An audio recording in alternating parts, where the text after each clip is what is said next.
On en vient à présent à cette découverte étonnante des chercheurs de l'Université de Genève.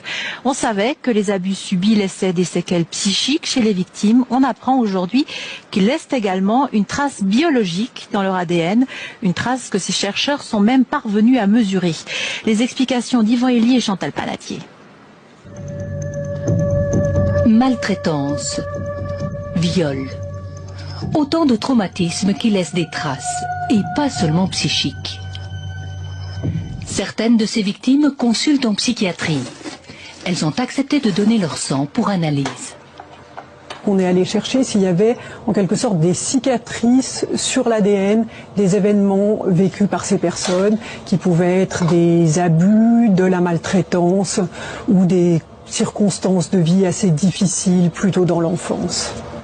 Dans l'ADN, les chercheurs isolent un gène, celui qui répond à un stress très fort résultant d'un traumatisme.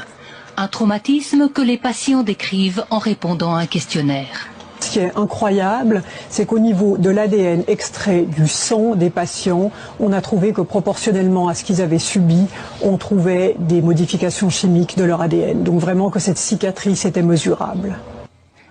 Le traumatisme s'inscrit donc dans notre génome. Et sa trace survit à chaque division cellulaire.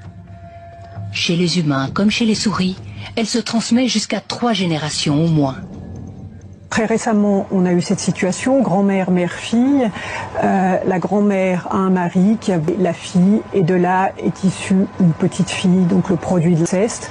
On a fait une analyse de méthylation sur ces 3 générations, et on observe que celle qui a la cicatrice la plus grande, c'est bien la petite fille qui est donc le fruit de l'inceste.